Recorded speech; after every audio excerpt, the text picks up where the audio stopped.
What's up, roadies? It's Adriana from Roadie Free Radio. In this clip, we're going to take it up a notch today and listen to Larry and fellow headbanger Derrick Green. Here, Derrick gives us a rundown on what it was like replacing a founding member of the prominent heavy metal band Sepultura, while also experiencing an important cultural shift that would change his life. Are you ready to become a metalhead? Because after listening to Derrick, you'll want to be one. If you want to tune into the full episode, it is number 86. That is 86 from February 19, 2018. Thank you for listening, and thank you for subbing. Here are Larry and Derrick.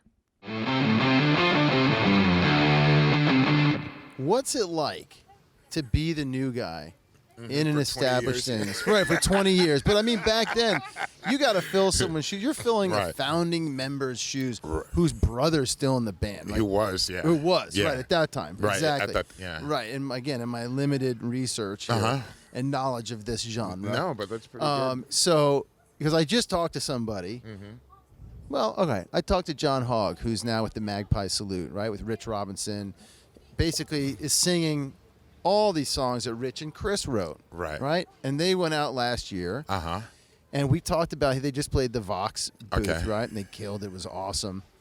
And I saw them. I saw like their first couple of gigs and then later and then this thing. And I'm like, dude, you've so stepped into it and like taken it on. Right. But I know you took so much shit. Yeah. You know? And for a hardcore fan, Right. they're going to give you shit, man. And Absolutely. now it's obviously it's fully your thing. Right. But what's it like to have to fucking battle that night after night, city after city, and while you're sort of learning it all and taking it in and Right. carving yourself into it? What's that like? Well, it's exactly where I wanted to be, you know. Right. I mean, it was like an awesome. opportunity of a lifetime. It's like, it was awesome. Bring the I mean, hate. think about it. I mean, it was like being able to tour with a band that was professional. They're at the peak of their level, you know.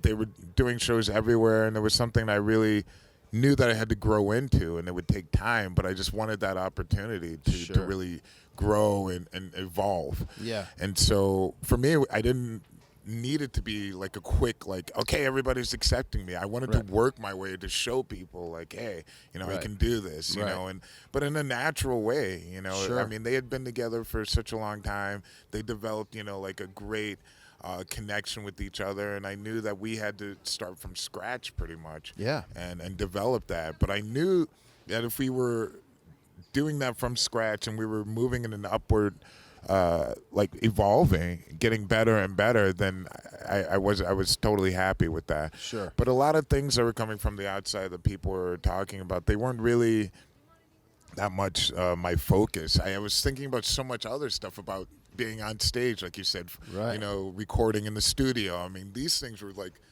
definitely in my head. It wasn't like some person I don't even know like giving Yeah. me shit like, you're not the same Right. guy from before, and they Right. don't even know this. I was like, Right. who is? It's like Right. the last thing on my mind was Right. like that. Like, And then you got that other facet. It'd be one thing if you were like, be one thing if you were like an established guy from another band or something, right? And Right. you came into this, like people kind of know. It's like, all right. But if you come out of nowhere, it's like, who the Right. fuck is that guy? right. But But plus, I mean, it plus was, you're a badass. You can sing your balls off. So it's like, wow, who the fuck is that guy? but it was Where that crazy. guy? I mean, a lot of people, especially in the metal scene, you know, they can be very close-minded, you know, and so it's just like, change. God, no, they don't want the band to change. They don't want anything to change. They want, you know, the past to be the past, Right. You know, and live in that sometimes, which is scary as an artist, because that's definitely where I do not want to ever be. Right. It's just like so stuck in the past and not being able to change or evolve, and Right. and so those guys were changing, and you know, it's just a natural part of life. As people, they're having kids and families and moving, and Sure. and so the music was changing too. So Right. we knew we weren't going to do the same thing. They never had done the same thing. I mean, they started off as like complete death metal almost. Yeah. Moving on to like, maybe we should have some of our elements or roots of things that we grew up with in our music before hating it. Right. You know, it's like Right. a lot changed, you know, and that Yeah. was like something that really made them stick out. Yeah. Was the fact that they used those elements that they grew up with. And so that I love that about the band and joining them, and the fact that they really wanted me as a full-on member to write and to contribute and to be a part of the band. So Was that right off the bat, or was right it off the bat? Wow. I was like, wow. You had like a month or something, right, with them hanging out? Yeah, I had like Audition? a couple weeks audition Okay. in Brazil. Yeah. And then they were a month later. They're like, come back to Brazil and let's start working That on must have this been new sick, album. dude. You're sleeping on floors in New York, trying to figure New York out, which is Right. its own whole thing. I mean, New York, I was like working at clubs, like bouncing, doing the door. Right. I worked for a clothing company, actually, like at a clothing store as the assistant manager. I was like a bodyguard. I was like all this like crazy. Can I help you with your sport coat, sir? I was definitely not talking to people like that. I was like assistant manager, like, Hello. you're late again. Right. Like, why didn't you punch out? Why aren't you doing that? Get off, get out of the doorway, like fold that.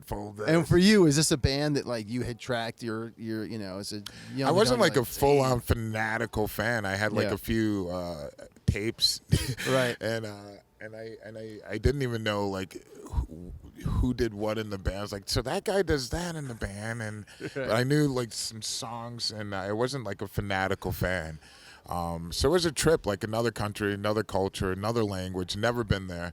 I mean, I remember even before going there, I was like, I'm going to do a little research on this Brazil place, and so let me go get my book card and go down to the library and get a book because there were no computers then. Right, of course. Yeah, old school. They Yeah, it was paged just- you right. when you had your audition. Got a fax, like, Yeah, right. yes, come on down. Let's do it. It was literally like that. Wow. They sent me the tape, like, here's a tape of the song with no vocals on it, and you can do whatever you want. At least it wasn't an ADAT. Oh, my God. Could have been. That's probably, if I had to go back and measure, like, what's the one thing, the constant on this show that people are like, it's ADAT. ADAT. You don't know it? Oh, God. What are you, 12? Tanya, for God's Jesus. sakes. Oh, my 18. God. There we go. Nice. Right? You've nailed it out here, Tanya. Well, I mean, God, technology changed so fast, since Yeah. I've been in the band. I mean, it changed everything. I mean, I remember joining, and the first producer, he was like, what's this? I got this thing called Pro Tools. And I was just like, Pro Tools, what's that? Because it was always just like, let's do it again. Like, Right. whoop, whoop, whoop, reel it back. I was just like, oh, my God, it's taking forever. Right. I was like, what happened to, like, the Jetsons and things, I thought it was going to be the future. Yeah, right. But then, Pro Tools, and then, like, CDs, and, I mean, Stuff like Fractal. MP3s, and I mean, everything changed in the whole industry, and we had to go through that, with the label, and they didn't, I mean, it was like besides also the, hardcore fans who were just like, this is, change is ridiculous. The label was really against us too. The main person, the A&R person who signed the band, he was just like, I don't like him. I don't think he's the right guy. They wanted like a clone of the other singer. And so we finally, after leaving that label, they signed it was horrible anyway. I mean, it was like 9 albums. They could barely speak English when they signed the contract. Wow. It was like, pretty much giving up everything. They did that to most of the bands on the label. Getting away from them and just finally realizing, learning about the business end of it and gaining more power that way. There was a lot of things going on, besides the fans. But for us, it was just like, let's just stay focused on writing, stay focused on doing the music, tour, Yeah. and play. It says a lot about them and about a band that can rally around a front guy and understand what you're stepping into. Right? And embrace that and be sure to give you the confidence, like, hey, we're not going to bail on you. Right, Like, exactly. you made the band, That but was- hey, it said guess a what? lot. You didn't That's get the true. call. It's really true because most bands, I mean, I realized my lawyer at the time, he was like, most bands will never sign you into a band like that, like 100% member. That's sick right off the bat. It's like they would normally be like years and then maybe give you, Yeah. but right off the bat, That's super cool. So how old were you when you moved down there? I think it was 27. Yeah. That's so awesome, man. So culture shift. Yeah, total culture shift. First time you ever left the country? Second time. Second time. I was there and I was like, oh my God. And I mean, at that time you do like promo tours. Yeah. Where you weren't playing, the label would pay for you to go around the world. Right. So for like a month, we'd split up the world. You know, like 2 of us went to like, I don't know, Japan, Australia, and New Zealand just to do talk, radio, you know, TV, and the other guys would go to the other part of the world. And it was crazy. The first time even going to like Amsterdam, I was like, I want to live here. And I was like, I need to live here.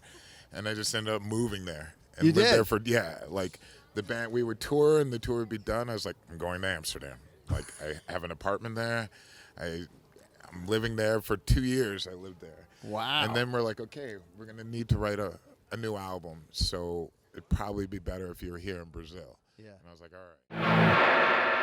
Hey, what's happening, roadies? It's Larry here. Just wanted to thank you so much for listening to this short clip. I really hope you got something out of it. If you can take 2 seconds to head over to iTunes and drop us a review or a comment, we would greatly, greatly appreciate it. Keep listening, keep coming back, stay healthy out there, and remember, no roadies, no rock and roll.